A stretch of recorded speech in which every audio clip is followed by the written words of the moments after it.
This is one of the great parts of the book because I detailed the good part about this book is I'm sort of able to 20-minute tried to sort of stay just a bit over 2 months old and had an explosion. That was what I was doing. That was my comeback. Yeah, it was actually a really enjoyable process.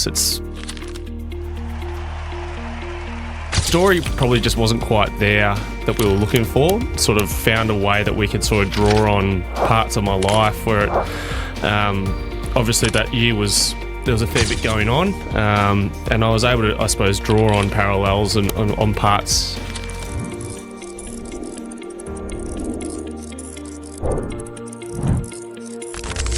We have what I would describe, he didn't take this description yesterday on the phone, but I would describe as a global icon has wandered into this studio. A man that's not probably aware of his own profile, which we'll get to, and he is also now an author with Glenn Maxwell, the showman. Maxie, I've been looking forward to this podcast, I reckon, for 4.5 years.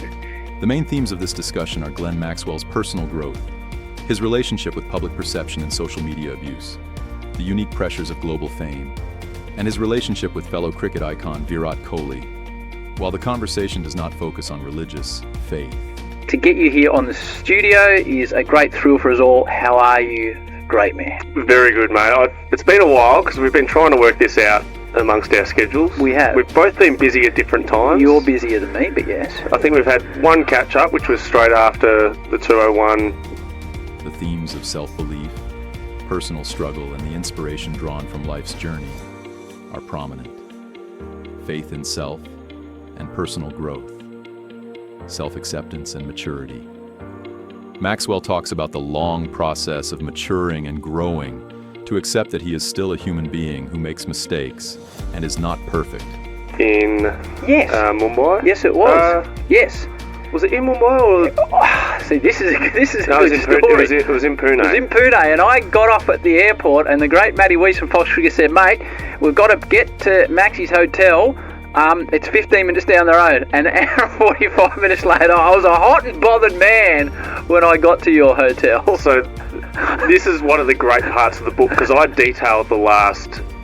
This acceptance is a form of personal faith, believing in his own worth despite public opinion. Trusting teammates. A major turning point was realizing that the comfort of your teammates, the comfort of your coaches, selectors, was all that truly mattered. This trust in his internal support system allowed him to let go of external judgment, a crucial step in maintaining his career. The power of controllables. He highlights the learnt skill of only worrying about the controllables as a key to relieving stress and finding comfort in his own skin, something he lacked earlier in his international career. Social media abuse. Maxwell details his immense struggle with public perception. That was my comeback to work. Reality. Yeah, that was I think a day after the Afghanistan game, which there's so many things we need to talk about. But writing a book, mate, congratulations. Why? And you did it with the great Adam Collins. What was the process like? Did you enjoy it? And did it give you a chance to reflect on what is typically for you a whirlwind? Yeah, it was actually a really enjoyable process. It's something that's probably been in the works for a few years, and we never really got the timing right. And the brutal abuse received on social media, including death threats and baseless accusations. 946 he recounts reading these comments on the team bus, showing how pervasive the negativity was in his life, polarization and judgment.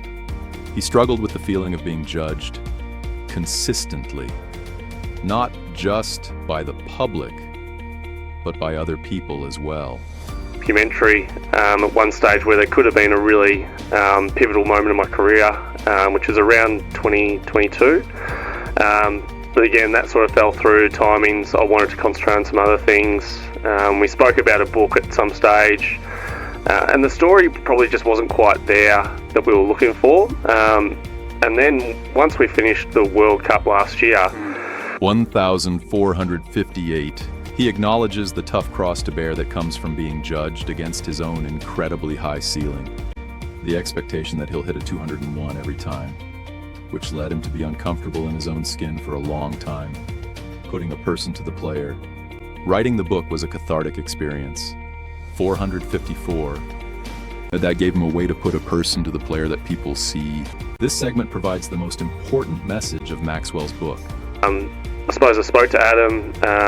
We sort of said, we think we've got an idea for a story, and they brought me that idea, and I was like, I love it, and sort of found a way that we could sort of draw on parts of my life where it, obviously that year there was a fair bit going on, and I was able to, I suppose, draw on parallels and on parts early in my career, and it's not an autobiography as such where I list basically all my scores from juniors through to The hard-won maturity to accept that the global icon is still a human being who makes mistakes. He recounts the sheer terror of seeing Virat Kohli mobbed with fans punching the car windows, and realizes this is the intense, terrifying reality of global fame. This first-hand experience, coupled with the relentless social media death wave that never stopped spreading, he endured for years, was the sobering come-back-to-earth moment. the World Cup If final. I had your scores, that's exactly what my book would be, but anyway. Maybe not. I think I've got the duck record in the IPL, so I wouldn't want to list them all.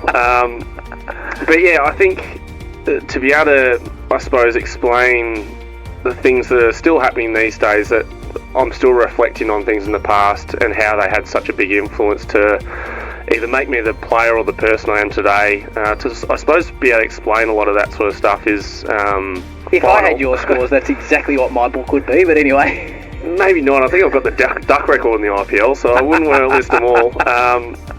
But yeah, I think to be able to, I suppose, explain the things that are still happening these days, that I'm still reflecting on things in the past and how they had such a big influence to either make me the player or the person I am today. To, I suppose, be able to explain a lot of that sort of stuff is... The great lesson here is about self-belief over public judgment. He spent his career feeling constantly judged and uncomfortable in his own skin. His current success is not just about his 201. It's about the emotional victory of finally finding comfort and trust in his teammates and realizing that external noise doesn't matter. He learned the hard skill of focusing only on the controllables, securing his legacy, not just as the showman.